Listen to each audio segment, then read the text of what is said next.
Assalamualaikum warahmatullahi wabarakatuh.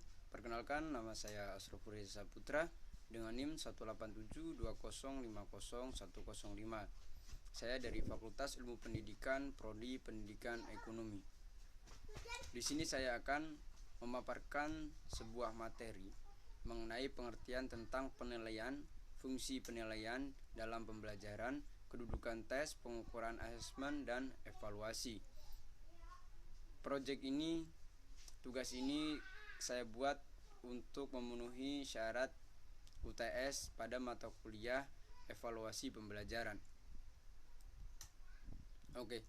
Yang pertama, di sini saya akan menjelaskan tentang pengertian penilaian.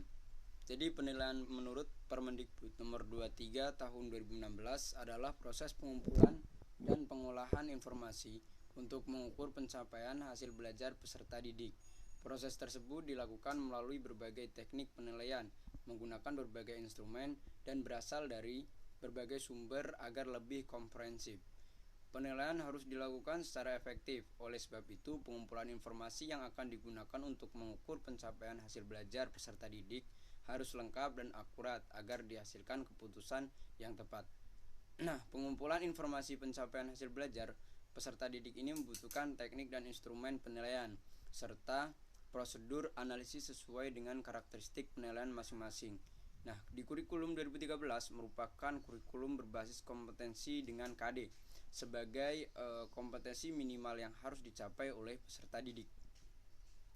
Baik, di sini ada fungsi penilaian dalam pembelajaran. Jadi penilaian merupakan salah satu elemen yang penting dalam pembelajaran. Penilaian juga digunakan untuk mengetahui kemampuan serta keberhasilan siswa dalam pencapaian tujuan pembelajaran. Dengan demikian, tujuan penilaian yaitu hendaknya diarahkan kepada 4 hal berikut. Pertama, penelusuran, yaitu untuk menelusuri agar proses pembelajaran tetap sesuai dengan rencana. Yang kedua, pengecekan, yaitu untuk mengecek adakah kelemahan-kelemahan yang dialami siswa dalam proses pembelajaran. Dan yang ketiga, pencarian, yaitu mencari dan menemukan hal-hal yang menyebabkan terjadinya kelemahan dan kesalahan selama proses pembelajaran. Dan yang terakhir yaitu penyimpulan, yaitu untuk menyimpulkan apakah siswa telah menguasai seluruh kompetensi yang ditetapkan dalam kurikulum atau belum. Nah,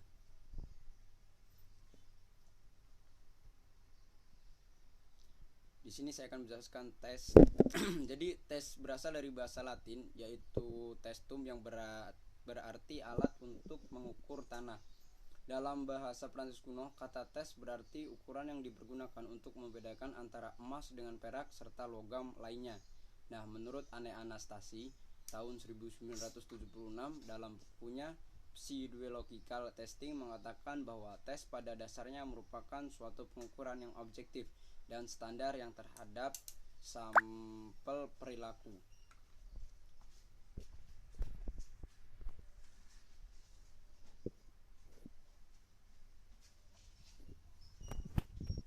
Nah, menurut Lee Cronbach dalam bukunya yang berjudul Essential of Psychological Testing menyatakan bahwa tes adalah suatu Menurut Lee Cronbach dalam bukunya yang berjudul Essential of Psychological Testing menyatakan bahwa tes adalah suatu prosedur yang disistematis untuk membandingkan tingkah laku dua orang atau lebih. Nah, kemudian ada non-tes. Non-tes ini adalah teknik evaluasi yang tidak menggunakan perangkat soal yang seharusnya dikerjakan oleh peserta didik.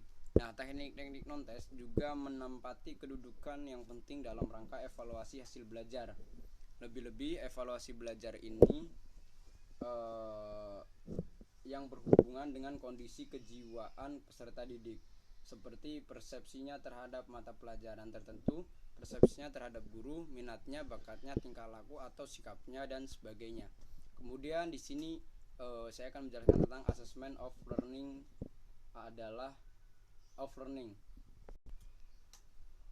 merupakan proses pengumpulan penilaian pada sebuah pemberian poin setiap waktu, membuat pertimbangan tentang kualitas pembelajaran siswa atas dasar kriteria penilaian dan menetapkan nilai untuk merepresentasi kualitas siswa. Informasi yang dikumpulkan digunakan untuk mengkomunikasikan prestasi siswa pada orang tuanya, pada guru-guru yang lain, siswa itu sendiri, atau pada yang lainnya. Hal ini diinformasikan pada dekat-dekat akhir proses pembelajaran. Selanjutnya, pengukuran. Menurut Endang Purwanti tahun 2008, pengukuran dilakukan untuk memberikan angka-angka pada suatu gejala atau peristiwa atau benda sehingga hasil pengukuran akan selalu berupa angka. Brunlon dan Lin tahun 1990 secara sederhana merumuskan pengukuran sebagai measurement estimated. Jika dalam melakukan pengukuran kita banyak melakukan kesalahan, maka hasil pengukurannya tidak dapat menggambarkan skor yang sebenarnya dari objek yang kita ukur. Yang kedua yang terakhir yaitu evaluasi. Evaluasi merupakan saduran dari bahasa Inggris evaluation yang diartikan sebagai penaksiran atau penilaian. Nur Kancana tahun 1983 menyatakan bahwa evaluasi adalah kegiatan yang dilakukan berkenaan dengan proses untuk menentukan nilai dari suatu hal. Sementara menurut Rakajoni 1975 menjelaskan bahwa evaluasi adalah proses untuk mempertimbangkan suatu barang, hal atau gejala dengan mempertimbangkan beragam faktor yang kemudian disebut value judgment. Ya, jadi kesimpulannya yaitu penilaian merupakan aktivitas yang sangat penting dalam proses pendidikan. Semua proses di lembaga pendidikan formal pada akhirnya akan bermuara pada hasil belajar yang diwujudkan secara kuantitatif berupa nilai. Pengumpulan informasi pencapaian hasil belajar peserta didik membutuhkan teknik dan instrumensi penilaian serta prosedur analisis sesuai dengan karakteristik penilaian masing-masing. Nah, di kurikulum 2013 merupakan kurikulum berbasis kompetensi dengan KD sebagai kompetensi minimal yang harus dicapai oleh peserta didik. Evaluasi pendidikan dan pengajaran adalah suatu kegiatan untuk mendapatkan informasi data mengenai hasil belajar mengajar yang dialami siswa dan mengolah atau menafsirkan. Oke, baik, mungkin itu saja yang bisa saya presentasikan pada kesempatan kali ini. Semoga bermanfaat. Ada kurang lebihnya mohon maaf. Saya akhiri wabillahi taufiq wal hidayah. Wassalamualaikum warahmatullahi wabarakatuh.